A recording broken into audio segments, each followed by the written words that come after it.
Let's go. What's up, everybody? Welcome to Bingetown TV. We are back with Yellowjackets Season 5, titled Two Truths and a Lie. Wait, did I say Season 5? Season 2, Episode 5, titled Two Truths and a Lie. We've got Luke, Dave, and Brian, and me, Kathleen. I've been forgetting to say that in the beginning, so that is our names. And you may know that if you were listening to our coverage of Season 1. We did a Rooks and Vets coverage, so if you want to go back and listen to our Season 1 coverage for, little reminder, we had a blast covering that. That is in our Buzztown feed. If you're listening to our Buzztown feed specifically, that has all Yellowjackets content. But we are Bingetown TV is our main umbrella of podcasts. We've been doing it for 3 years, so we have plenty of content to listen to. It's the best. We've been having a blast. We do sci-fi. We do not sci-fi. We do all over anything that's popular, we hit it. Anything that's not popular, we hit it. So go check us out, bingetowntv.com. If you're interested, if we covered a show, you can find it on there, and it's pretty easy to navigate. Our brand new website is pretty cool. But we are here to talk about Yellowjackets, which another good episode, another great episode, really. Luke had said it's number 1 on IMDb rated. Let's dive into the boys' opinions on the episode before I do the synopsis. What do you guys think? I could start. This was the highest rated on IMDb across both seasons. I was pretty surprised to see that. Not that I would say it was a bad episode at all. I actually really enjoyed this episode. We were talking about this right before the podcast. I still feel like episode 2, Eating Jackie, was still it for me. But with that being said, this was a really fun episode. I loved everything about how the Crystal storyline ended, and I thought that was freaking amazing. That was great TV with how Misty resolved that without getting caught with the group about destroying the flight tracker. And then in a frustrated way, I'm enjoying the Kevin Matt stuff. Like, it's so annoying how we're just escaping the FBI or / cops chasing down Shauna, but now it's like a back and forth. And I'm happy that Callie wasn't really the reason that we're all gonna be destroyed here, and it was Randy couldn't finish. But Quite that whole literally. storyline is gonna be really important going forward for how Shauna's story plays out. And then also, of course, the end of this episode I thought was one of the most pivotal moments of the entire series, and is really, really going to set the track for how the rest of these 5 planned seasons are going to go in the modern day. So it's going to be, I'm happy that we got it explicit out there that there's like a darkness spirit forest thing that's still with them back in Jersey. I'm totally on team. This is one of my favorite episodes of the series, probably. I thought this episode was incredible. I mean, just to add on to what Luke was just explaining with the basic summary, I guess, of what happened this episode. I mean, we also got Javi just being an absolute weirdo still. I mean, he does speak a little bit, so I thought that was crazy. Yellowjackets, just, I say it every week, and I'll continue to say it every week. This show is absolutely phenomenal, easily approaching my top 5 of shows of all time. And this episode just adds more fuel to the flame with just a phenomenal, with just everything happening, just all the events. It was crazy. Yep, more of the same from me. This is a great episode for a great show. I think that Crystal and young Misty moment on the cliffside is one of the most iconic moments of the series for me, and I'm gonna be thinking about that for a while. I mean, just fantastic acting on both sides. A lot of good interactions with Adult Ty and Van. Again, I want to compliment Adult Ty's acting when she just loses it. That was a fantastic scene. Just great episode. This episode had me writing a lot of, wow, amazing acting, especially Shauna, young Shauna with Ty at the end when she's screaming at her in the woods. There's so many incredible acting moments, little nods. I think there's going to be a lot of nominations this year. I know last year, a lot of the adults got noms, Melanie Linsky, of course, and Christina Ricci got a nom. I think some of the kids are going to get them this time, specifically Shauna, probably. So we'll see how that turns out. But I will hop into our episode summary. So, in 1996, the gang tries to get any information they can from a clearly changed Javi. A Lottie prayer circle has formed, which Shauna is not cool with. And Misty trusts her bestie a little too much, which results in Crystal's literal downfall into the shit she just threw off the cliff. Next, the spooky wind comes back just in time for Shauna to seemingly go into labor. Coincidence or not, who's to say? In the current day, Callie figures out who Matt really is, and Shauna and Jeff, once again, the worst criminals ever, fumble the plan, and the cops are onto them more than ever. Say it with me. Please stop trusting Randy for the love of God. Moving on.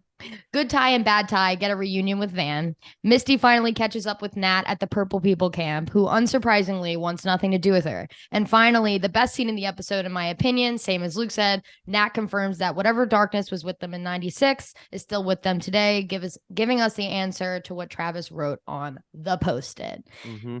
Great episode all around. Leave it up to you guys where we want to start, 2021 or 1996. I'll vote for 2021, but That's fine. 1996. I mean, notes wise, I feel like I don't even have that much compared. Like, there was a lot of 2021 here, so we can Agreed. go through that. Yeah, let's do that. Okay, cool. Let's start with Van, because we open with Van in her apartment above the store. It's pretty obvious that she owns it. By the mail and the trash, it seems like it's not a thriving store, which how could it be? I want to talk about quickly the psychology of like her owning a store like this. Do you think it's like she's stuck in that time period because they had this really traumatic event back then and like their childhoods were like kind of stolen from them? like Or it's do you kind of think like Shauna, like what Shauna is going through a little bit. With Adam. Yeah, I like mean, something like that. Or do you think, I mean, there is that scene when Ty brings a crew out to go south to try and find civilization in season 1. And, Van is the one that is in the circle at the campfire, like telling stories and doing all this. So you can tell that Van like loves a story, loves to TV and all this stuff. She's making like TV references in this episode. So it could just be that, she's obsessed with that. But to me, it was a little bit of like, wow, she's kind of stuck in the past and maybe this traumatic event, like, stunted her a little bit. definitely. And what better way to escape your shitty, horrible reality than by binging television shows and movies and, just right. living vicariously through other characters. I'm sure she, wants to forget everything that happened in the past. So, and videos is a great way to do that. So it kind of lines up with, the trauma that she's been going through. Absolutely. I didn't take it like that. I thought Okay. that was just kind of her little happy place. It seems like she is, well, like the other girl, she's high functioning until she's not. I guess we get into the Oxy stuff later on, but she really does seem to be pretty high functioning. She has a good rapport with the local youth, if you will. She just seems happy. She clearly didn't want much to do with the Yellowjacket stuff. We've already commented on why didn't everybody else keep in touch with Van? Like, why is it taking until season 2 to get her into the fold? Maybe she just wanted to put that behind her and she's just having a happy little life for herself. That's how I took it. But clearly she does have some bad stuff going on. I mean, we already did confirm that she's in Pennsylvania, whereas everyone else seems to be. I mean, Lottie's in New York and all the other girls. Lit. Yeah, all the other girls are in New Jersey. So, Van is probably, you could make a case, is like the farthest away from what's been happening so far. Yeah. And there's something that I'm jumping ahead a little bit here, but there's a quote that when Thaisa and Van are talking to each other, I think later in the episode, talking about the sleepwalking thing, or it's actually about the pen that Yes, B-Toms, you were yeah. dead on about that gift. I think that was you that said that, right? That Yeah, she I was think going it to give was it to Van, the pen. Yeah. One of us, yeah. Either way, they talk about Shauna's wedding. So to me, you can extrapolate and say that they were still good after they were rescued. So it's not going to be something that we see in 1996 that really makes them split. It's going to be something post being rescued, because they were all at Shauna's wedding together, which is a really weird thought, because you would think that if something crazy traumatic happened, that she would have split from the group. It would have happened in 96. So I guess there could have been something else that happens, and we might get that storyline later. Yeah, I had the same thought. And you don't know when Jeff and Shauna got married. Was it right after, or was it like 10 years after? So I'm really interested to see how long Ty and Van were together post Wilderness. Because it would be, I mean, unless Shauna's baby somehow makes it and like forces Jeff and her to get married, not forces, but there's a lot of pieces we're missing in that storyline. But yeah, so she realizes the sleepwalking's back. The pen thing confirms that they were together. And then also Ty finds Van's pills which Van says were her mom's, which could be true. You know, the V could stand for her Mhm. mom. And we haven't really heard much or seen her mom since the pilot when she slaps her awake to drive her to the airport for this hellhole. But she is taking them, as we see later, which is not great. But you know, that's fine. Also, can I just say I'm so stupid. In the first episode or the second of the season, I didn't make the connection that Charlotte and Lottie were short for each other. I just like Googled Lauren Ambrose's name because I was like, she's so fucking good at playing Van. Her mannerisms are amazing. And it goes, and it said Vanessa. And I was like, Vanessa? For what it's her worth, name's not Van. I cut that from the audio, so that this is Yeah. people hearing that for the first time, probably. Yeah, so I'm just not good at that at all. Like Vanessa, come on, what does that mean? But Lauren Ambrose, her mannerisms when she's yelling at Ty and making the TV references are so Van. Like she Yeah. must have studied season Yeah. one Yep. so Mhm. hard. It's arguably the best, you know, of the two, of all of them. Like the from young to old, I would say that that's the most believable. I'm already completely 100% bought in on Van de Van. Which is saying something because we've been singing our praises for all of them across the board. 100%. Yeah. No complaints about the others. It's just that she's absolutely crushing it. For sure. The one thing that they talked about that I was pretty surprised was Taissa explicitly tells her about the dog sacrifice altar. So that seemed to even surprise Van a little bit. So I don't even know if we're gonna get that crazy in the past, but now that we know what the sleepwalking lady's capable of, it's anything can go. But a more surprising part of this was when at the end of this storyline, because I think we're pretty much kind of at the end there, when the lady in the tree wakes up and the sleepwalking version talks to Van. Like Van wasn't super surprised to be able to talk to her or recognize her. And then she drops the line, says, "This isn't where we're supposed to be," which is weird because I thought the whole idea was to get to Van. So that's going to be fun to explore going forward. But this storyline is just, I'm so antsy for more information and more sleepwalking Ty material that like, this is my like number one thing I'm looking forward to next episode. Let's not glance over the fact that Ty's alter ego immediately makes out with Van. So there's some sort of an attraction there, I think. I'm interested to see why that is the interaction and what Van allows this relationship to become back in the 90s while they're in the wilderness, because clearly they have a rapport. Yeah, which is weird. Do you think that this all culminates in them having to just go back to the wilderness and figure it out? You know, like, we're not supposed to be here. Where are you supposed to be? They're all going to be like, we took it back here and now we have to bring it back. Like, we have to bring it back to where it's supposed to be. Sounds like a good season 3, season 4 storyline. I was theorizing that we're not supposed to be here was an acknowledgement that they need to join the rest of the girls who seem to all be being herded into Lottie's cold. So she's just like, this isn't where we're supposed to be. We got to link up with all the other Yellowjackets. Yeah. It makes sense. We just know that the demon is very ambiguous when it comes to requesting and informing Lottie of what she needs. Just be a little more specific. We'll get you there, girl. Tell us what you need. Anything else on that storyline? No, I just think that if anything, it seems like Taissa was probably the one that cut off things between her and Van, just based on how Van appeared like so shocked when she came back to her. I mean, to me, the way that Van is approaching the situation, it just seems like Ty was probably the one that like completely shut her out, and that's why she was so surprised that Ty just reappeared in her life all of a sudden. I've also had the theory that maybe Ty's alter ego at the end of the day is the good supernatural entity and that Lottie's is the bad supernatural entity, and that even though she seems like super scary and stuff, she's going to end, or whatever the demon is that's taken over Ty is going to wind up being the good guy in all this. How you gonna spin dog murder into positive though? Can't do it. If we knew there's something even worse than dog murder out there, like what if Lottie's demon is trying to murder 100 dogs?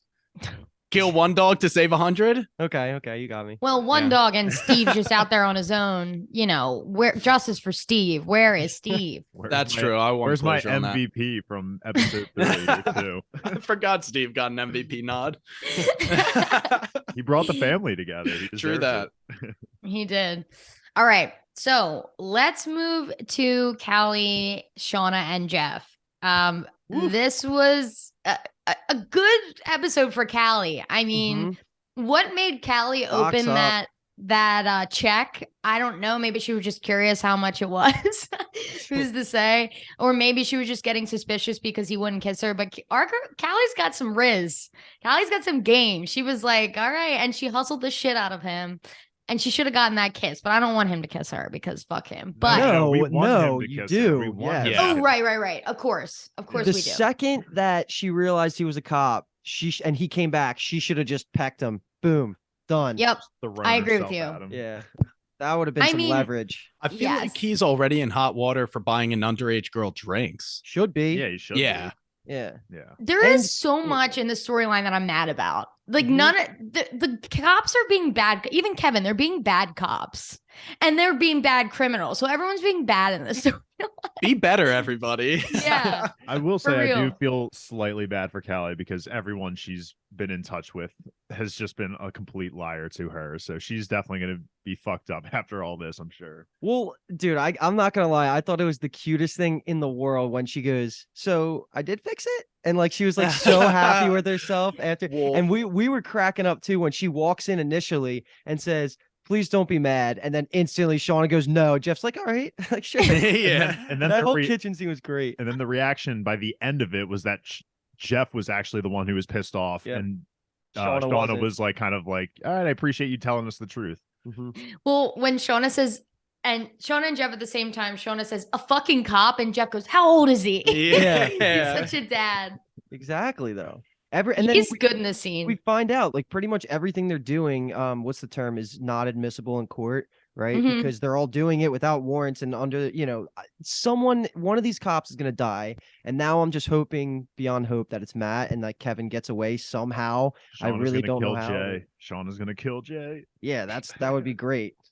It's interesting because if we always talk about this on all different shows, but if the point of view of this show was reversed, we would be mad at Kevin for being naive and we'd be hype on Matt for like trusting his gut. We'd be like, go with the rookie. He knows, get these guys. Yeah. Very true. And the cuse is loose, baby. Yeah. Dude, he's so weird. Yeah. And how about it weirdly being strawberry lotion when just last episode of the episode before he's talking about strawberry lube? Like what's the strawberries about? What's Purposeful. That about? Yeah, Purposeful. something. But I don't will trust Randy.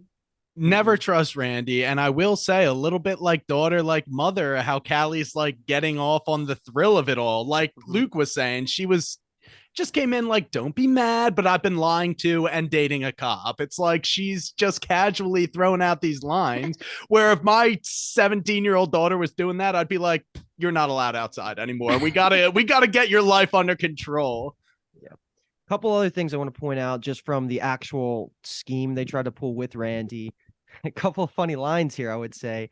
Right when he's about to go into the bathroom, Shauna goes, "Randy, don't you dare think about me." That was freaking great. But something you can that Randy tells Shauna here, good information, is that he casually lets slip the FBI Frodo thing. So Shauna's gonna have that information in her back pocket. I don't know how it could really play out. It seems like we're honestly like segregating these storylines more than coming together. It's a little like not how I thought this whole season was gonna play out, but eventually they're gonna have to come back with like Lottie and Nat and Misty and all them. So it's definitely a positive that he let it slip because now Shauna just it just makes her quicker to getting to everyone else.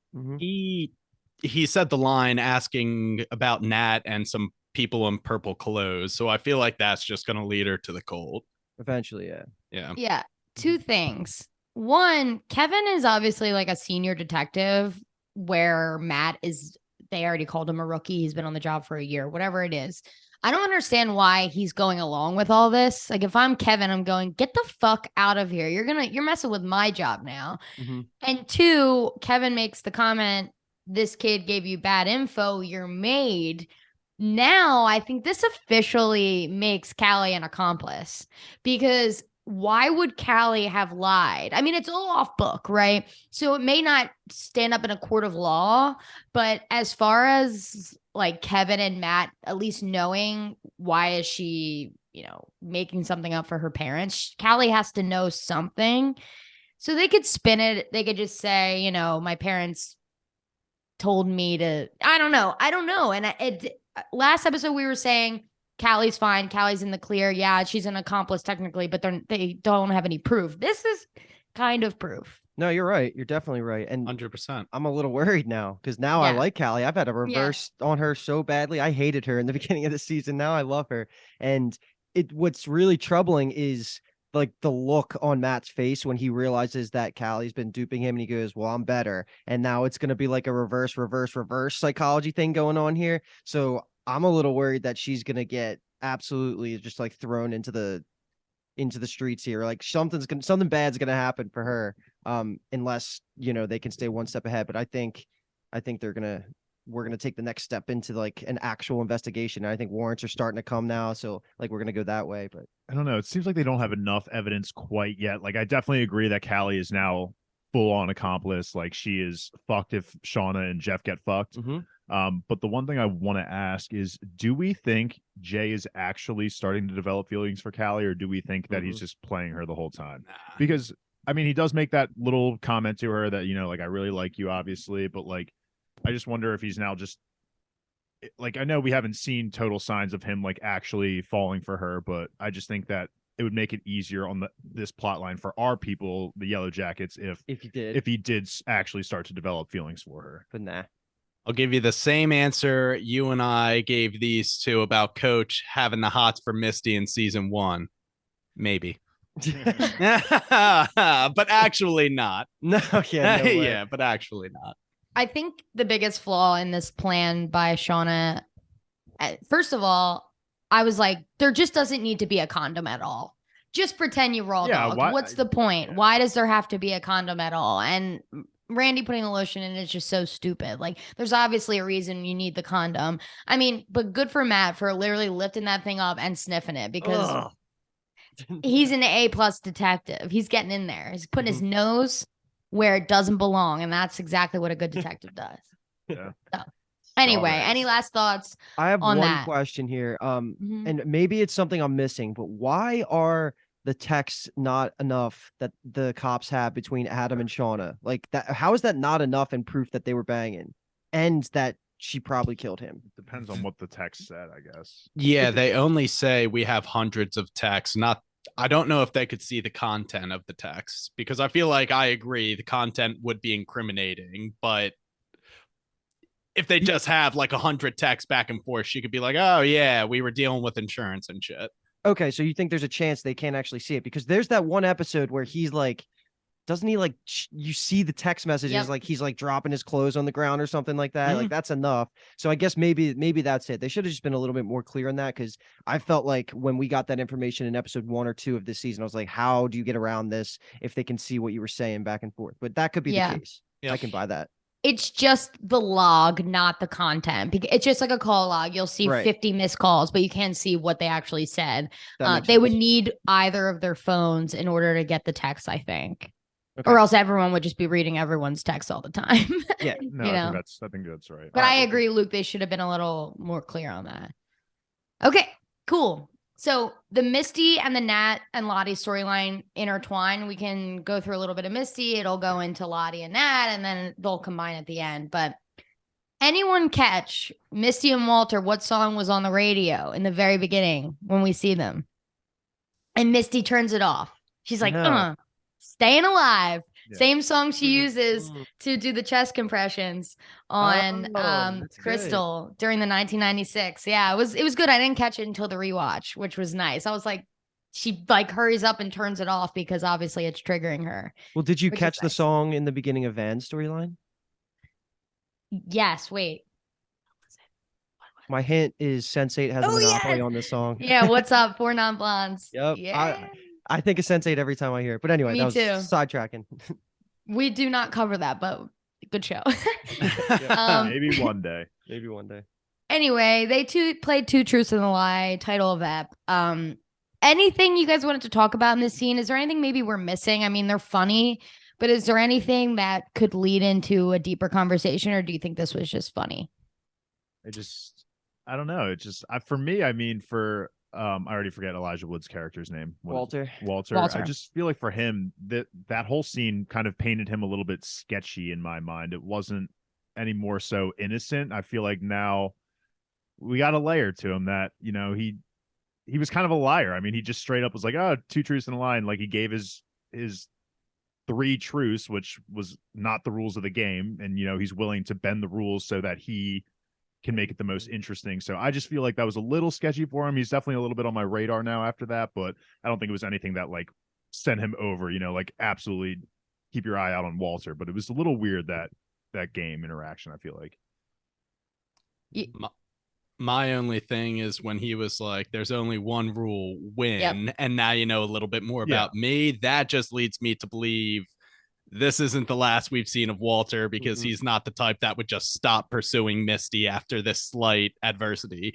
And to preface that, he's 100% right that Misty was involved with the Adam stuff. And I kind of like Walter for Misty. I really do. I loved this 2 truths and a lie scene. And we also know he's down with murder, so it's so it's all good. Like he's willing to cover up this story if Misty was involved in it. So yeah, that interaction was just A+ for me. I think that we're good now. Like there's no way he's going to be an actual enemy. I just think Misty should have reacted better. But her one line that she has, I have to bring it up because it was just amazing when she gives her 2 truths. And she says, I think we're asking the wrong questions about the moon landing. I was laughing out loud at that. That is such a Misty quote right there. It's just amazing. Amazing. Yeah, it's definitely not a deal breaker for Walter that she may or may not have killed somebody. I mean, technically she didn't. I mean, she has killed somebody, but definitely not Adam Martin. She was just an accomplice in getting rid of the body. She didn't actually murder anyone. Well, Crystal, yeah, I guess you're right. Shit. And possibly other people as well. Mari, maybe in the Coach in the future. Yeah, she didn't murder Chris. We're gonna get to the Crystal stuff. Let's all relax on that conversation. And the private investigator. Oh yeah. That was a murder, 100%. But Walter even had her motive right. she's like, yeah, you probably murdered him, maybe to help a friend out, but yeah, you murdered the guy, which she was involved in the murder, I will say. Like by cleaning up the body, she is nailed on. Is there any chance that Jessica Roberts is still alive? I mean, she's a private investigator. If she got like taken somehow, like alive, gone into witness protection, maybe like I could see that happening. Maybe. Only if like Lottie's purple people were just like following her constantly and like saw her get in the car and then like saw her crash and then just like immediately captured her and then like took her back somewhere. I mean, possibly, but I think I'm definitely like 90% certain that Jessica Roberts is dead. 99. Yeah. The longer we go without hearing anything about her, the longer I think she might be alive, because if she died, it would have made the news and it would have made its way back to Ty, who the only reason I think maybe not is because Ty's dealing with a lot right now. So maybe she's not even thinking about Jessica, but like that was her right-hand advisor or whatever she would have heard if she died. So I'm thinking that could be like a surprise. Holy shit, she's actually alive, but I'm going to leave it at that. Yeah. If she is alive, it's got to be this season she comes back, I think. Because how do you get an actor? It doesn't have to be anything. Well, I guess you're right. What? If Jessica Roberts is alive, she hasn't been back to her apartment because Ty was just in her apartment unless she ran in to get stuff and left, because there was all that unopened mail at Jessica Roberts' apartment last episode. So who knows? But I'm kind of on the Brian train. That was also Demon Ty. Like that wasn't Ty. That was Demon Ty who went to the apartment. So correct. Either way, continue because you were agreeing with me. Yes, I was. I was just saying that I don't think Jessica's been back. Unopened mail, untouched stuff. If I were her, I would just get the fuck out of town and pretend I died. But it's weird that Misty hasn't followed up and confirmed. We haven't seen like her see a clip or something that's like, okay, confirmed she's dead. Interesting. Crazy theory. Jessica's alive. Walter, trying to impress Misty, takes matters into his own hands to close the loop on Jessica. Goes back to Misty and is just like, I took care of Jessica for you. Are you going to give me a conversation now? Hear me out? I like Crazy that theory, but I kind of love it. Such a bad move by Misty sandbagging him after he just basically has all this dirt on her now. For sure. If he wants to have bad motivations towards her, like he could do whatever he wants. So the way she reacted was not good. But yeah, he's definitely not out of the story. He's got something else to do for us. This wasn't consistent with how usually thorough adult Misty is. I think she might also just be like still flustered by the fact that she's processing the fact that this guy might actually be attracted to her. And I think that alone is like throwing her off, you know? Well, we knew that her lying about Adam Martin's mom was going to come back. I mean, she made up a lie that was way too specific, and he didn't even have to do any work. She's dead. That's it. Flop. Like, and that's the worst type of lie. So we knew it was going to come back. It did really quickly. But I agree with Dave, and I'm saying that, like, or with Brian too, this is only going to push him to like try and impress her more or to get closer to her. I don't think it's going to flip him to the other side as like a revenge or a vengeance plot or anything like that. I think it's only just going to make him more interested in her. He's just bored and he loves this shit. So he's twisted like her. So lame if Frodo becomes the enemy. I don't want that. I don't think so. No way. I don't think so. No. Anything else with the Misty and Walter stuff, or should we talk about the conversation through the fence with Nat and then get into the Nat stuff? Yeah, that's good. I mean, anything in particular about Nat just 100% denying any help from Misty? It's only inconsistent because the last time we saw those two together, Nat was like embracing the friendship, and now she's like, no, piss off, like I'm trying to do my own thing here. And also, do we think that Nat is buying into Lottie's everything, or if she's really just trying to investigate further? I think that Nat was just scared that Misty was going to screw it up. I think let me rephrase this. I think that Nat was thinking Misty was going to screw it up because Misty was just going to bulldoze in there and mess up any like line of trust that Nat had built with Lisa or with Lottie. I mean, Nat ended up doing that herself. But what do you mean by screw it up? Screw up her investigating Lottie, or screw up her exploring her heart with Lottie? Investigating Lottie, because at that point she hadn't made it into the cabinet yet. Everyone was like cock blocking her into the cabinet like over and over again up until this point. Yeah. And so that was still her number one thing. I think by the end of this episode that Nat's gonna kind of team up with Lottie a little bit more after they were able to get this memory and this information out of Nat. But up until this point, I think she was just like, beat it. You're screwing up my facade, Yeah. But I think Nat doesn't hate it there. Definitely. I think she's definitely coming around a little bit, especially with all these talks of Travis and everything. And Lottie, it does feel like, is telling, the truth to her. And I think she's buying into it a little bit.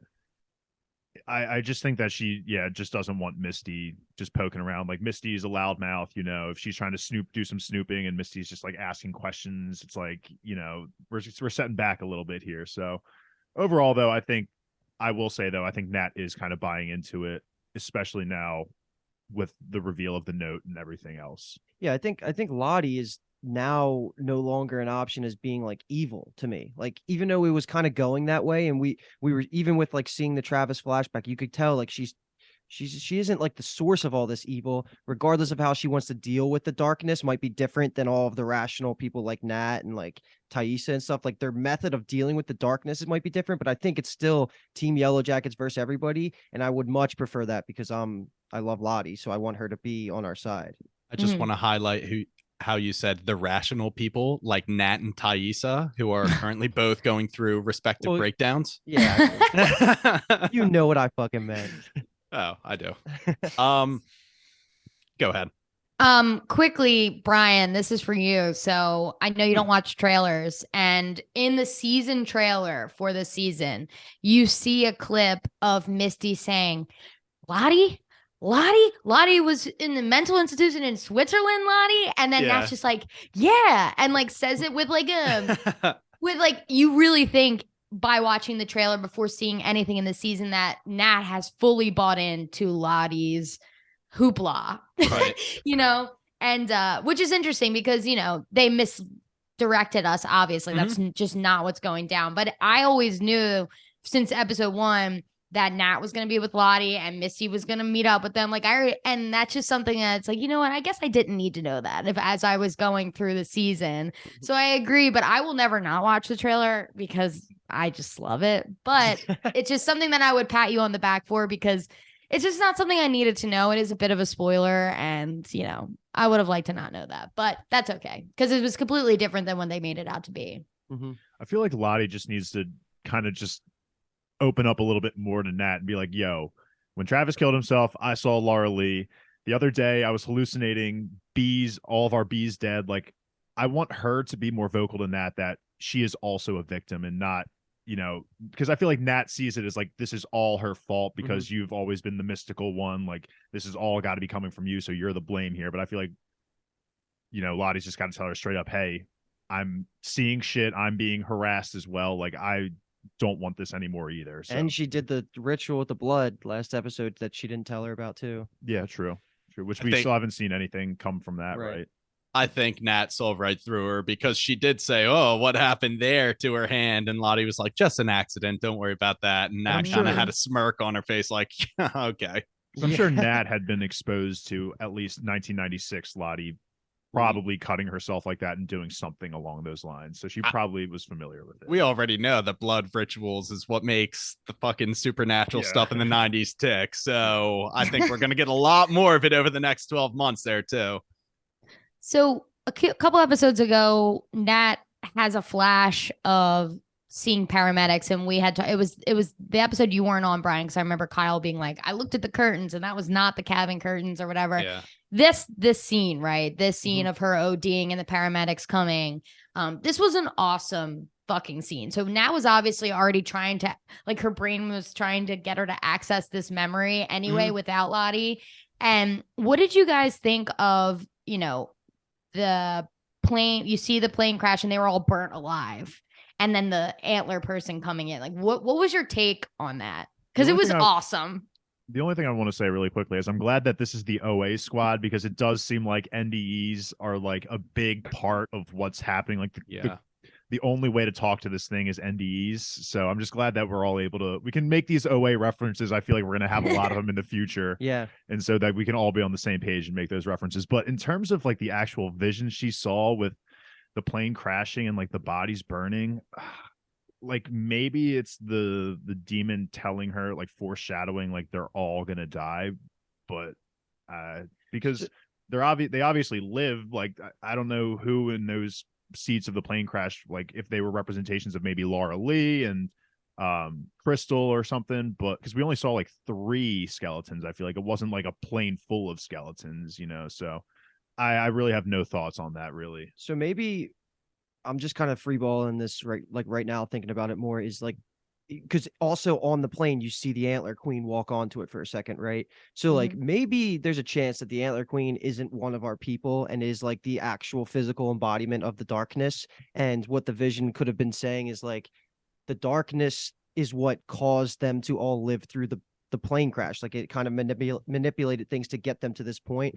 It's kind of like, I don't know, because what is she seeing Lottie? Like, are we, if we were saying that Lottie's antler queen, which she still probably is, especially with the shadow version of herself on the ground that she sees at the end of the episode, like she probably is that. I don't know how it meshes. What if it like can jump? Like, what if the antler queen can just like be like different? Yes. Like maybe it starts with Lottie, but then we've theorized that Shauna could also be the antler queen. Like maybe there's a phase in time where she somehow becomes the one that's possessed, and like Taissa also has obviously had some crazy experiences, so maybe it just hops around, but it's possible. Yeah, I like that. That's what I was thinking too, that anyone could really be the antler queen. It is just the darkness that hops into all of them. And that would make sense of what actually physically possessed Lottie in the exorcism episode, right? Like that could have been it. Yeah, it could have been it. And then like at some point, maybe it just hops to, Shauna, and then Shauna's speaking French and asking for blood. So who knows, Yeah. Yeah. I loved all that conversation. I don't have all that much to add. I don't know if we're taking that vision literally. I'm like, maybe they did die on the plane crash and it's like a deal with the devil or something, like the darkness of the wilderness like resuscitated them because it has some motive for keeping it alive, whether that's entertainment or if it just wants the baby or what. Maybe it came into the plane crash, resuscitated some of these children, and then it's like, yeah, I'm living within you and you're gonna in a way, do my bidding. I don't know what to make of the fact that they were all dead in this vision and the Antler Queen just moseyed on in, because like Luke was saying, there's no way that the embodiment of that Antler Queen that we saw in the vision could be the Lottie that we know. Wouldn't make sense, right? Right. Correct.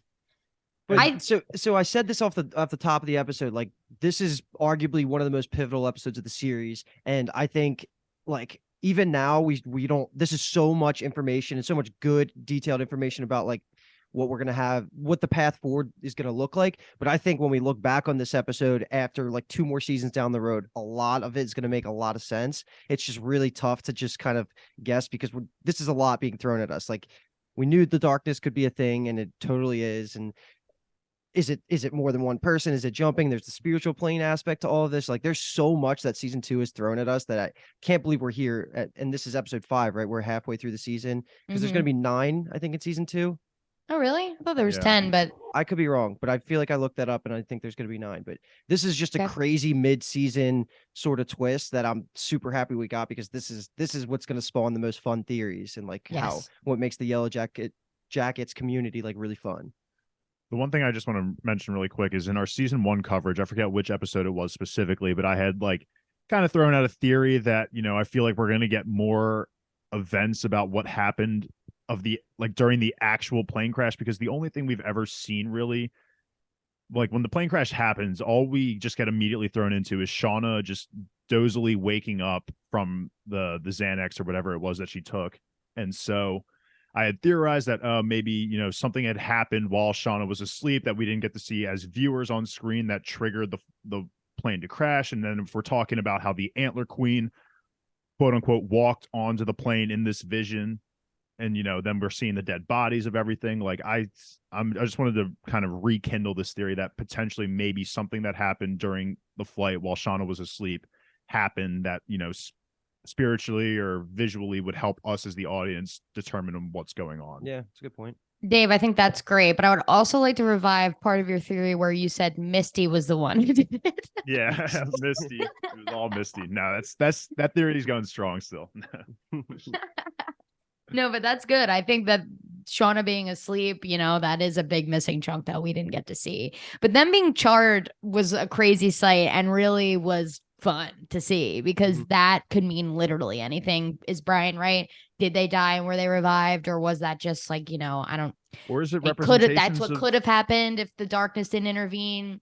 Or is it a representation of the number of people that are going to be eaten? I mean, those skeletons looked exactly how Jackie looked after they fucking ate her. So. Delicious. Yeah. But at the end of the scene, I just really love it when Yellowjackets does this. Young Nat gets onto Lottie's lap, and that's happened before. Young Shauna is the one who kills Adam. It's kind of like they're reverting back to who they were back in the day.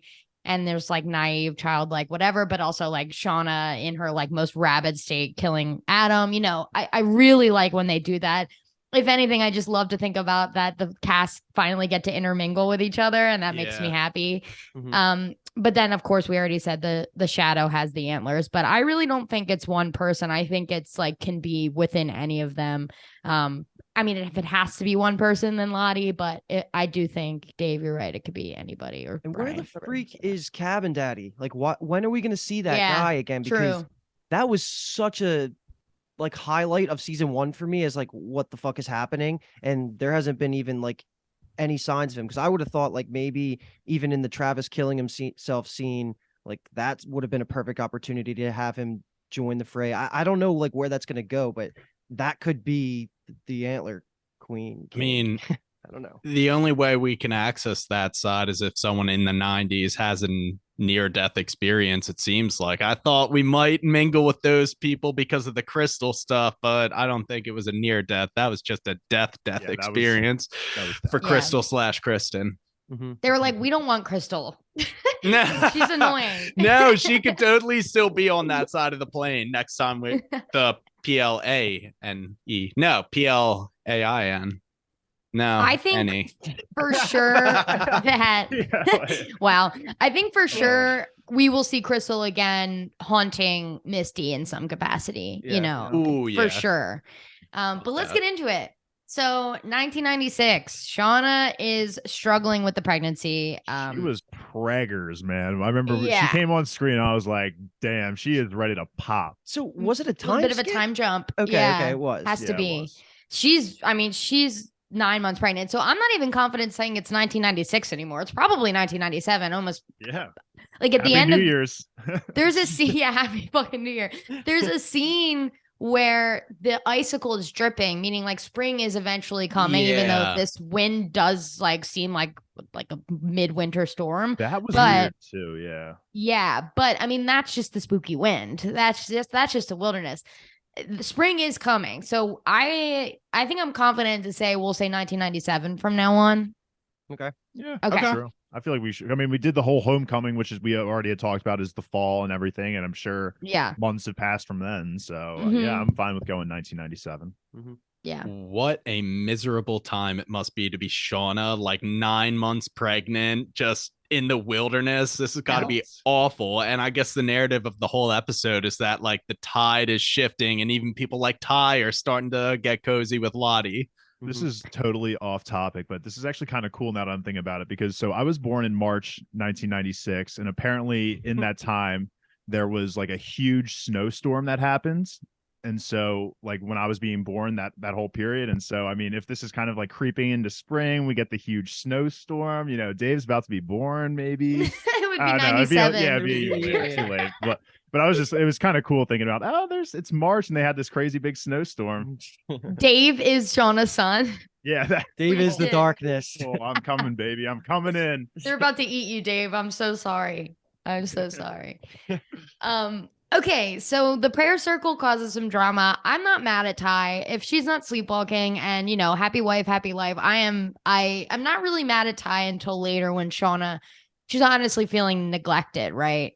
But Ty needs to sleep. I get it. I'm a sleepwalker. Sometimes I'm like, I've been up all night. Just let me fucking sleep. And I'm not doing bad things like Ty. So I get it. I feel like what rubbed me the wrong way with Ty is we've seen this a couple times. She spoke this way to Van earlier this season and last season. Adult Ty spoke this way to adult Van. She can just be condescending about things that she knows absolutely nothing about. And she tries to do it with Shauna, like, it's not hurting anybody. I'm not against you. It's just happy wife, happy life. And Shauna is feeling like she's on an island out here. Yeah. Like objectively, what Lottie is doing and kind of putting the spotlight of her prayers on, oh, we have a new baby boy coming. It is weird. Yes. I am so on Shauna's side, and like gaslighting has been a narrative. That's kind of what it is. It's like they're trying to tell Shauna that this is not dangerous or harmful. And it's like, why is nobody else seeing it? I get it because Shauna's crazy a lot of the times, but like this time she's in the right. I'm surprised Nat isn't backing up exactly what you're saying, or Coach. Like Coach seems to be keeping his mouth shut, probably because he knows the threat of being eaten is always there. Coach is checked out, man. Yeah, he is. He truly is. So yeah, the prayer circle is pretty much everyone except Nat, Shauna, Javi, and then Akila eventually joins. And later her and Ty have this conversation, which I really liked. Akila's really good for these small conversations that like bring some clarity and some like meaning. But she's basically like me and Rachel. And if you'll remember, Rachel died on the plane. She was the one who was supposed to see Oasis, and now she'll never see Wonderwall live. So sad. But they had this pregame ritual, and she was basically just saying rituals don't necessarily have to actually result in something. It doesn't have to become something. It's just something that helps you. It's kind of like a placebo effect, right? Or do you do it and it pumps you up and it makes you like happy, but it doesn't actually mean anything. And Akila's like, I'll probably end up still going, but I like that her and Ty have been having these conversations and been friends like this. I love the little bit of Yellowjackets lore we get here too, with the JV team that actually sucked.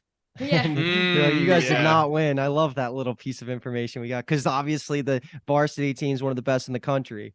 The opposite for Marple lacrosse. And then Akila calls Van whipped, which is what we're all thinking anyway, or Ty whipped, which is what we're all thinking.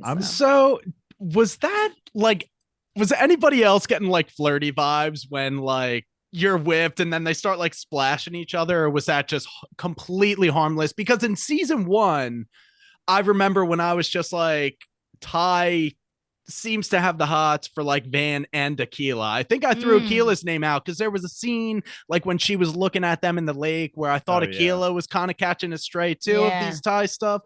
I want to put it out there. I wasn't getting it. They could just be friends. I really like Aquila. But when you think of that thought and then how Aquila and like Misty's relationship is a little bit like, I guess. Wait, who and Misty? Aquila. Is that who we're talking about? No. Yeah, but do you mean Crystal and Misty? Oh, sorry. Yeah. Yeah. Never mind. Okay. I mean, I was getting vibes from Crystal and Misty. Yes, Dave. Like I was getting some vibes, but I think Misty just truly never had a friend before and was like her eyes were popping out of her head, like talking to Crystal. She's just so excited. Every time they said bestie, I wanted to die. Seriously. The Aquila thing, I'm taking it as friendly until we get another scene like that. Yeah, I'll stay vigilant on that, Brian. Yeah. I'll put my goggles do on. it for me. I also just want to give credit to young Taissa because I was shitting on her last episode for, not supporting Van and like kind of giving into all of this stuff that Lottie's doing. And now she kind of seems to do that 180 where she actually is being a little bit more open with Van and willing to go do these things with Van. So I just want to give my flowers to young Ty because she sucked last episode, but I like that her and Van are kind of doing these things together. The time skip was good for her. Yeah. Also, do the four of us as viewers think there's a correlation between her attending the prayer circle and the no more sleepwalking? I'm sorry, do we think there's causation to those two things, or is it just coincidence? I think it's I think it's. Don't think it's a coincidence. Yeah, it's nothing is a coincidence in this show. So I'm going to say no. I think there's definitely something there. But a lot of things are misdirect. That's very true because how does it connect? Like the forest, the darkness. I guess we could start using that because that's what Nat literally calls it, the darkness in the forest. How does the darkness and Taissa's ghost or like possession? Are they the same? Like. I mean, Taissa's ghost has been leading to her to symbols in the forest where the darkness resides. So, I mean, they're connected somehow. We do get into this conversation every episode. Should we try and nail down definitive names for whatever's going on with Taissa and whatever's going on with Lottie? I almost don't want the darkness because that gives a negative connotation. I kind of like Lady in the Tree. Lady in the Tree and Forest Spirit? Yeah, Forest Spirit. That's fine. Okay. Okay. Yeah, that's what we usually been saying. Yeah, that's fine. I've been saying Bad Ty, but we'll do Lady in the Tree because Lady you're in right. the Tree is fine. I feel like those two are they're just easy. Let's do Lady in the Tree because I don't want to assume Bad Ty's bad, even though she's bad. She killed a dog. Same thing as the darkness. I don't like that because it's a negative. Okay, Lady in the Tree, Forest Spirit is what we're going with until we get a different name. Sounds Did good. Everybody else get correctly irrationally mad at this next scene with the two rando girls getting some screen time? Yeah, talking about Javi. I actually liked it. My note is blonde girl who I don't know her name says maybe it's a ghost, which I liked, but I don't buy into that, but I liked it. I just can't believe that we're getting just first time lines from characters that are in this cabin. I mean, look how Crystal turned out. She got introduced like basically this season and is now completely dead. We made the argument like if we're going to it. Have these randos, it's because we're going to use them to kill them. Yeah, that's basically I view all of them as expendable. Yeah, expendable pieces. You got to give them some lines so that their death means something when it inevitably happens. Also, blonde girl in my notes is just Laura Lee wannabe because that's what she is. Tall, skinny blonde girl. She looks similar. Isn't she the actually one does, Dave? Wasn't she the one that shit on Crystal in the very first episode? Yes. Yeah, she's like, stop Which is whistling cool. or whatever. I like it. Yeah. I just want names. Give me a couple more scenes. That's all I'm asking. And these girls who had absolutely no presence for the past year have the audacity for calling out Javi for not wanting to talk to them. I wouldn't want to talk to these weirdos who have only spoken like one sentence. They haven't talked the past 6 months. They're on their high horse saying Javi's got to talk, but pretty much all the girls in the common area are trying to talk to Javi. And Van's like, Travis, maybe you should help. Travis, for his part, is being calm. He's got that calm, cool, collected demeanor like I was talking about last episode, but he's like, he's good. He'll talk when he wants to. And is this when we get the Travis and Nat interaction too? Let's just include it because it's like a scene. Yeah. Yeah. He calls her out for planning the bloody clothes, which, this had to happen. You wanted that. I know you've been waiting for that. Yeah. It's better than I thought. It's not totally, obviously we know they're fine later, but I thought Travis was going to have a way worse reaction. So this is definitely repairable. And, the girls are all very concerned because Jackie literally, okay, Javi goes away. And maybe 1 or 2 days I'm fuzzy on the details. Later, Jackie dies in the cold. Like totally frozen, rock solid. Javi was out there. So they're like, he could have found someone else. He could have found another cabin. And then the other person was like, well, don't you think we'd be rescued if that happened? So they're like, then where was he? He couldn't have survived. It makes sense that these girls are like, tell us, you fucking loser. Dude, I get it. The only thing I'll say here is I saw a wild theory that people have been theorizing. I forgot what the article, but people have been theorizing there's like an underground bunker below the woods, which would kind of slightly explain why Lottie had that vision of literally going down into a bunker. I mean, granted, she was at a mall at some point, but that could have been just more of the hallucination more than her actually climbing down there. But regardless, like people seem to think that there's like an underground system. Maybe the tree that we saw was kind of melted, like covered in melted snow that was warm, had a vent by it of this underground bunker that is providing heat. So people are just kind of thinking that. I just wanted to put that out there if it does come to that point that we were here for it. And she sees it in the Laura Lee vision when she sees it in the Laura Lee vision as well. So there's something with a bunker or underground weirdness. I like it. Luke, speaking of underground bunkers, I'm going to say some numbers and see if this jogs your memory. 4, 8, 15, 16, 23. I thought we were going to bring up Lost when Brian said the were we dead the whole time thing. When he said, which is a misconception. Don't fucking let people convince you that's how Lost is. Yeah. Anyway, I love that. Love Lost. Anyway, so when not Javi, Travis calls out Nat, he storms out. Lottie does follow him. So there's a little like Lottie Trav thing still happening as we move forward. If we want to quick go through this Javi scene with Ben Scott, we can do that. So Ben finds Javi's drawing and it's of the tree roots, which again is underground, like maybe, Dave, you're right with the underground bunker. But he said, she told me not to come back. And he said, who did? And she said, my friend. He said, my friend. Do you think that's Lady in the Tree? I think after the episode, I looked at Luke and I was like, I think he's talking to Sleepwalking Ty, Lady in the Tree Ty. Like, because Lady in the Tree Ty knew exactly where Javi was, or at least was like, maybe they had planned a meetup. I don't know how that conversation or how those details would go, but like maybe they planned a meetup at the point that, Van de Deuce was going to be the next symbol. But he's talking like she's saying she, and obviously Thais's kid, who I'm blanking on right now. Yeah, Sammy also had referred to Thais's bad side as a she. So I personally took it immediately as it's got to be young Thaisa, or sorry, Lady in the Tree Thaisa talking to him. But obviously it could be totally wrong. That's just what I thought.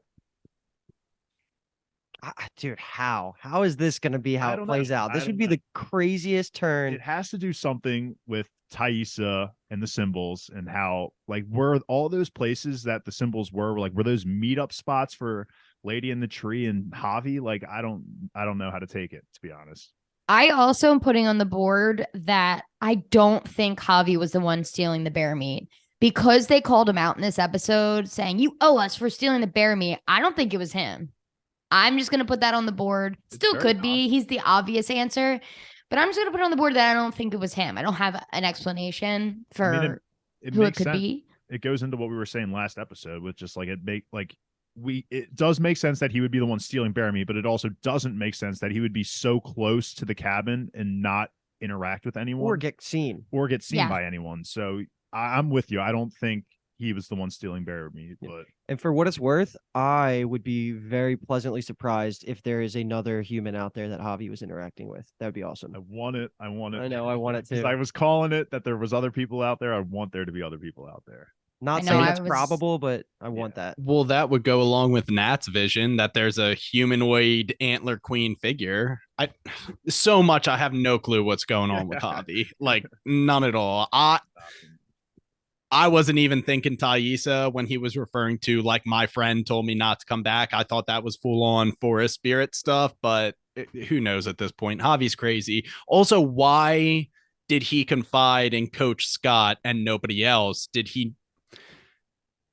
Coach Scott's clearly the only one not under Lottie's influence. Maybe that was something. Just so much I don't know. And not to be dramatic, but the second I heard Javi talk, I'm like strapping him down and freaking making him talk. Like now that we know he's capable and he's a person still, you're giving us this information today, not tomorrow. Like there's no way that you let this just Can't push time too play out. hard. Yeah, but you can't push too hard. You guys are gonna everyone's gonna die. Like where was he getting food? Like that's like more important than his safety. Almost. Doesn't Javi also, or sorry, not Javi, doesn't Sammy, Thaisa's son, also refer to like the doll or something as his friend as well? Like, is there a parallel there as well? I feel like there's something here with Javi and Sammy, and I don't have enough information to make the connections. I don't know. You know what else is interesting is the Larly wannabe, whatever, blonde girl. When she was talking to the other rando about, what actually happened to Javi, she was like, maybe he did die out there and this is his ghost. Mm-hmm. Oh, I don't know. That didn't seem like nothing.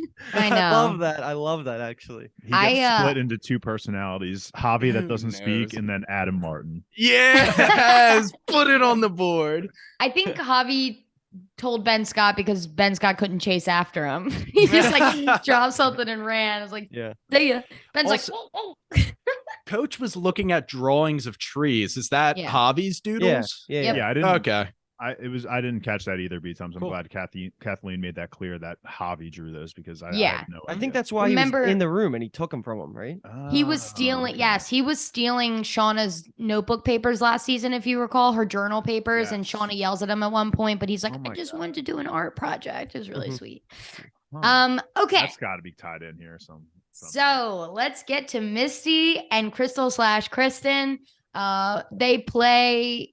They do like what was the game they were playing that they were picking 3 people for what? I'm not even remembering now. Who you would have dinner with. You could Okay, have- dinner. yeah, So something she like that. picks Plato, Eric Niles, which is a real world New York person, which is so funny because that would have been like what they were watching on MTV back then. Yep. And then the third was Kevorkian, who famously championed patients' right for physicians' assistant suicides.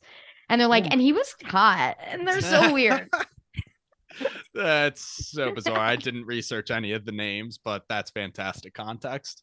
People use Kevorkian as like a verb, like they say like I think they're like you can Kevorkian yourself or something. Like I think he was like really the spearhead doctor for being like suicide or not suicide, wanting to die isn't a crime, like Mhm. depending on what the situation is. Like it's not a crime if you want to die. Like you should be Mhm. able to just die. Anyway, again, calling each other bestie, they're really laying down like these two are inseparable best friends. Mari gives them the dump duty again. It seems like, she's been getting this card over and over again. And the card I- was number 2. I love that. And I think what happens was pretty predictable. As soon as they went out on that cliff, I was like, Crystal's not coming back. As soon as they started telling secrets, I'm like, Misty's gonna tell her the transmitter secret. And then of course it happens. But when Misty says, I'll fucking kill you, that was a 10 out of 10 acting moment. Like that is the Misty we know and love. And it's like the worst of her. And you kind of forget that she has that in her until she shows it to you. Yep. And damn, I mean, technically she didn't push her. That's all I'll say. This scene, the whole thing, you're saying that delivery was a 10 out of 10. This whole thing was a 10 out of 10. The writers were in their bag with Crystal and Misty this episode. Because Yep. even walking up to the cliff, they have like 700 good lines about like what weird things that they like are bonding over. Like, I hate deodorant or like, random ass things that they keep saying. They I were saw just my parents having sex and it didn't gross me out. Just adding to the character of Misty. 100%. Continue. insane. It was just so well, like the chemistry between them was amazing. And I was talking shit on Crystal in the beginning, rightfully so, because of the whole she wasn't Yeah. there last season, but she was worth it as a character just for this scene. Like this was incredible all around. And I was like I had so much anxiety watching this, knowing it was going to lead to Misty giving the transmitter mic drop moment, saying like I destroyed the transmitter. We would have been rescued by now, because I didn't know how they were going to resolve this without her killing her, and thankfully she kills her. And I hope we drop it from here on out, because I don't want anybody to ever figure out that Misty did that. Kills her in air quotes. She stepped off the cliff. She slipped. Yeah, she lost her footing there. We will give her the benefit of the doubt. But Misty, dude, my mouth was fucking on the ground when that happened. I fucking loved that intensity. That's that mid-season like rush that you're looking for in a show like this. And it was certainly extracted out of me in this scene. My only question, I guess, is do we think they're going to go back and retrieve the body to go eat it at some point? Or do you think that body's done? I think it's got shit all over it. Yeah, I mean, that's true. It's also weird that they were like tossing poop so far away from the cabin. I feel like they didn't need to be throwing it off a cliff. They could have just like gone like 20 feet away from the cabin and just made like a poop pile. I guess they don't want animals being, I mean, like they should actually want animals attracted, now that I'm saying that out loud. You know, like that actually might be a better thing. You're right, Dave. I totally agree with you. But it is, I was like, don't show me. And then they showed her dumping it. I'm like, okay. I thought it was gruesome when Misty runs down, you know, tries to give her CPR, but it's just pushing the blood out of her mouth. Oh, that was fucking that Yellowjackets gore we live for. So the problem with like going back for the body is Misty can't know where the body is, so someone else will have to find it. And then also Misty could just be like, oh, like I got lost around here. Like, does anything look weird? Like, you see any cliffs by any chance that she could have fallen off of? Yeah, and it should get them pretty much through the end of the winter if we did skip ahead a couple of months, if they can eat Crystal. I don't know. I think that dripping that we like the house like thawing was more tied to whatever the tree trunk thawing was, rather than it being a sign of spring. To be honest, is how. Then that goes against the vent theory. Yeah. No, yeah, because if the tree trunk was thawing because of the vent underground, like there could be one under like the house too, technically, and I think maybe that would also go into a little bit of the dripping that Mari hears so much potentially. But just interesting. Yeah, theories on theories. I like Don't really that. have any confirmation, but what a great scene though. As far as alibis go, Misty couldn't ask for a better one, even without the wind. All Misty had to say was she slipped and fell. Like they were best friends. No one would have believed that Misty pushed her. So with this win, it's even more like there's just no way anyone ever finds out that Misty killed her, which is nice because I don't want that for her. She's crazy, but I don't want that for her. I'm rooting for her, you know. Do we think that secret's ever going to come out? I'm thinking like of how they interact even in 2021. I feel like there's just no way they even know. Right. Still. Which I'm happy Do we about. think that will come up in 2021? I think we're done with that plot line and let's leave it in the past. Misty does not need to get caught for that. Correct. I don't want it. Okay. Yeah, Misty's not stupid. She'll learn from her mistakes, especially with the transmitter thing.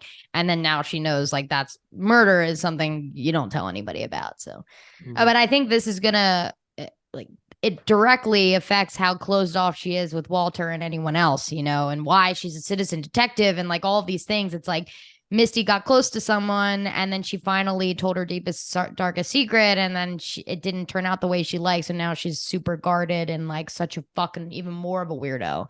So I think, I mean, it's not nothing. I think that it will really change the trajectory of Misty even more. But you know, good stuff. I'm glad Crystal, that's exactly what TV shows do, right? You bring in these characters just to kill them off. And it was a good kill. It wasn't like one that you like roll your eyes at. It was a really dope kill. Love that scene.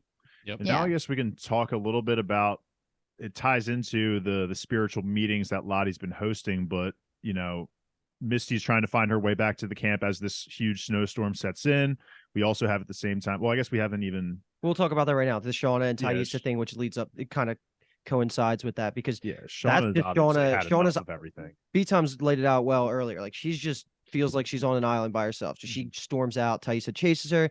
They're in the woods. And we even get I like that Shauna uses the term Team Lottie in this like conversation because we've been doing it as podcasters, but it's so obvious that Lottie was always going to be the head of one team. And then we thought it was going to be Nat, but it's kind of looking like Shauna's on this side. Yeah. That's just fun for us to talk about. Ty tries to do that thing where she condescendingly says, "Oh, there's only one team," and Shauna's like, "You cannot even pretend like that's the truth anymore. As if you It's yourself, Lottie Ty. versus whoever's not with Lottie, and you've been on that boat since the beginning, and now you're Yeah. just jumping ships and acting like you weren't like that."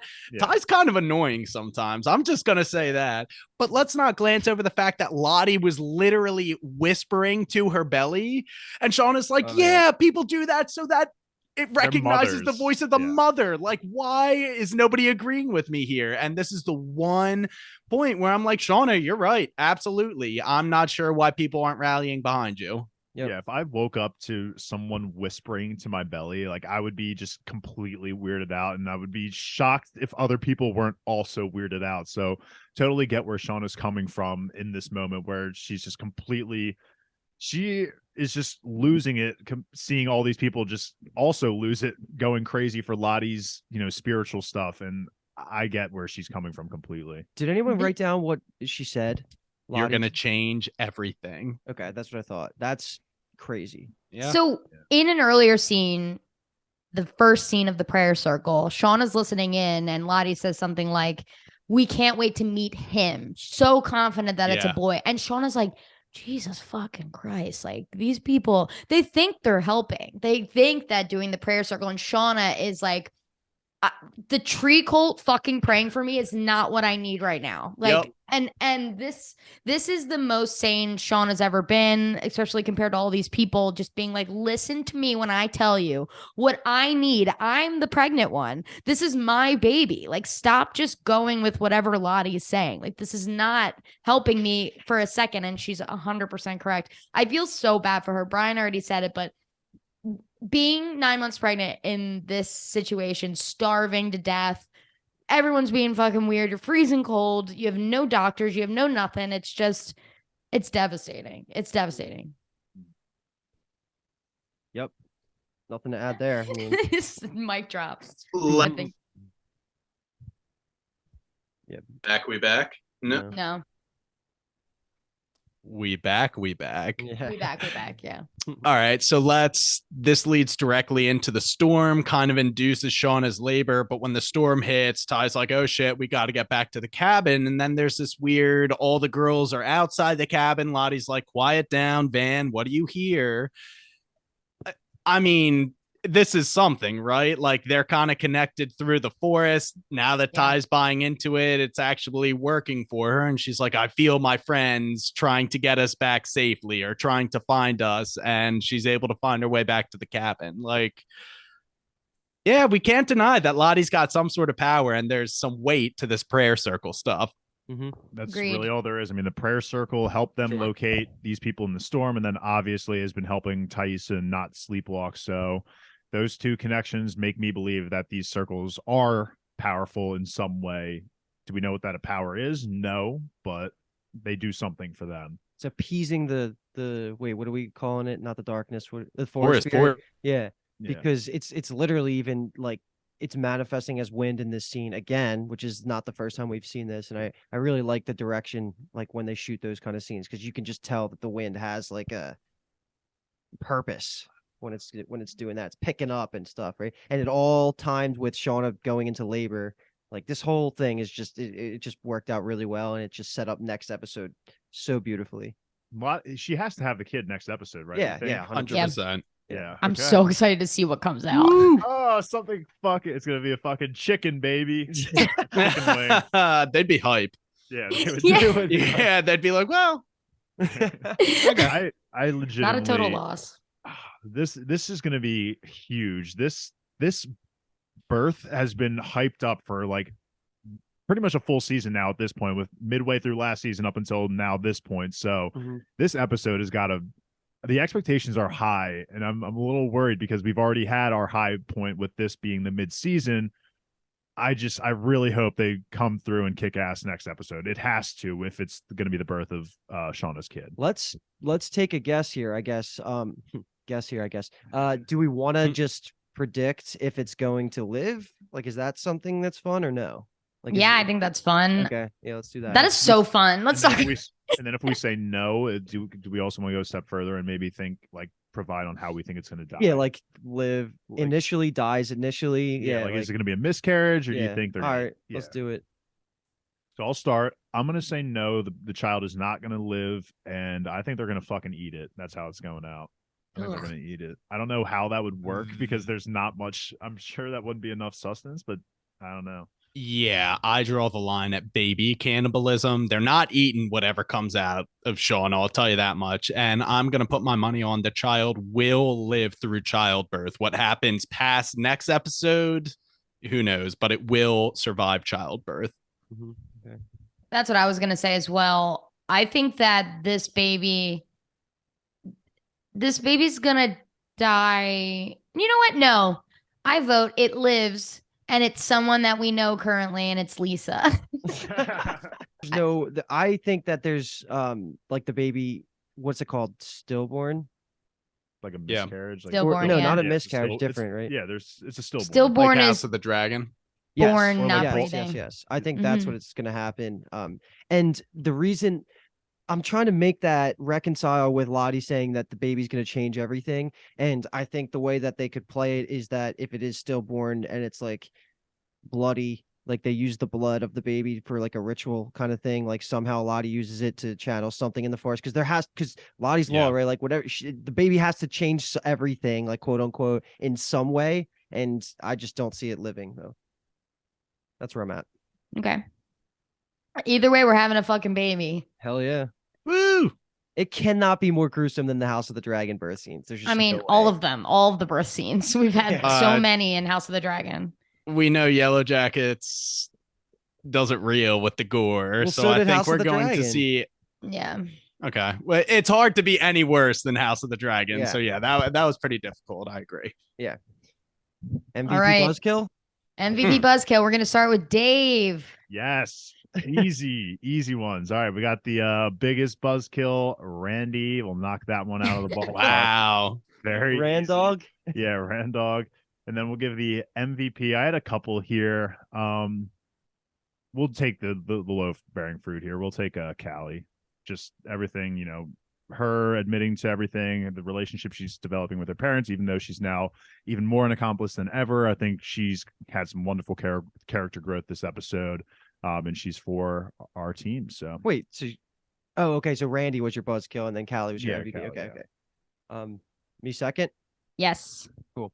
I'm gonna take mine are gonna play into each other here. My MVP was actually gonna be Walter, and then my buzzkill is actually gonna be older Misty, and it's all related to the way that Misty dealt with him coming out and saying the things he was saying about like how much he knows about her, because I thought that did wonders for his character, and I love him, and I don't think he's going to be bad now. I'm pretty convinced of that. And then just the way Misty should not have pushed him away, especially knowing what he knows. So old Misty was my backup LVP. Yeah, so. I know. I don't actually think she's like a buzzkill because she did the moon landing line, and that was enough to not put her in there. But she's great. This has got to be the only episode where adult Misty's even in contention for the buzzkill. So yeah, I'll go next. My buzzkill of the episode is Kevin. I think I don't get why he's letting all of this happen. Especially it's just being a bad cop, and it doesn't seem like that fits him. Like, why have that scene with him in episode 1 of this season, or episode 2, whenever the conversation with Shauna was, and then you meet Matt, and Kevin's like, you gotta chill, you gotta stop, you're a rookie, like you're gonna blow the whole thing up. And yet he's letting him kind of blow the whole thing up, which is good for us. But I don't know. It's not flying with me. Mm-hmm. And then my MVP is adult Van. Very happy to have her. I think she's going to be an excellent addition to the cast. And she's just good vibes. Really love her. Love her pride stuff all in the store. She's my girl. I love her. So, yep, adult Van. Adult Van was actually my choice for MVP, but I'm glad I have a backup. Been a while, but young Shauna is going to be my MVP for actually standing her ground and being like, y'all are being crazy. I'm the one that needs support, and you guys are supporting Lottie and going along with my MVP. I think I'm going to have young Ty as my buzzkill, because she was just doing that whole condescending thing to Shauna this entire episode and just completely backtracking on what her stance has been since they crashed. And that's like, Lottie is a little bit crazy with her supernatural stuff, and now she's just completely doing a 180 on that. So buzzkill, young Ty. I love MVP Buzzkill. It's been good. So fun to do. Buzzkill. It is good. It's good that we've been all over the place. People who are buzzkills one episode become the MVPs. Like Luke has had a Callie at both buzzkill and MVP, which is great. So everyone, it's fair game every episode, whether they're gonna perform or not. But Right. any final thoughts? No, None I think from that me. I'm happy that this was like the highest rated of the series, even though I might not agree with that. But I feel like it's just in terms of just ratings and views, like we're all just up and up and up. Yeah. What did it get on IMDb this episode? 8.4. That's crazy that's the highest I ranked. know. That's wrong, I think. It's Yeah, I weird agree. because Yellowjacket, it's a high rated series because there's not a flop episode. Like everything is like 7.5 or above or something like that. But then there's nothing above 8.4. It's very weird to me. But Snacky. What's the highest? Like Last of Us was getting 9s, right? And Yeah. above. Okay. Yeah. And what was House of the Dragon getting? Like, what just in general was that like? We don't have to actually do this, but I think it if was you knew off the top of your head, around, 9s as well. like 9. Interesting. This Shades of deserves- Showtime because yeah. this is good. Yeah, Yeah. this is where we're setting the precedent of it now. From I think going forward, we're crossing into that, 9 You hear us, territory. IMDb? Yeah, listen 9s. to us. We're giving it 9s. House of the Dragon, the lowest was like an 8.0, but there were some 9s in there. Yeah. Everything Okay. was like high 8s. Yeah. Okay, I understood. think we're fighting for that consistency of Yellowjackets being that threshold. I think we're in that point of transitioning of getting Yellowjackets. But then if there. you look at Rotten Tomatoes, I'm pretty sure it's like 90+%. All right, Rotten Tomatoes is better than IMDb. You heard it here first, We folks. support Rotten Tomatoes here. Yeah. All right, that is the episode 5. We're midway through. Whether there's 9 or 10 episodes There's 9. is a story to be told. It's 9. Okay, we're more than halfway through. Story over. A story has ended. If you're listening on Buzztown, smash the subscribe button so you'll know exactly when we drop each episode. And if you're listening on Buzztown and you want to look into our other episodes, again, go to bingetowntv.com. Bingetown TV is our main feed, so you can search it on Apple, on Spotify, anywhere you listen to your podcast. Subscribe to us as well. You'll get notifications on what we drop, and we drop a lot, couple episodes a week. Right now we're doing The Mandalorian, Succession, and of course Yellowjackets. But we've covered all the big ones. HBO has just been hit after hit after hit, and we've done them all. So check us out. We have a good time. But we'll be back next week. Yellowjackets episode 6. We are pumped, and we are Bingetown and Buzztown TV. And thanks for listening. Staying Buzz, Buzz, alive. buzz, buzz. Staying alive. Bitches.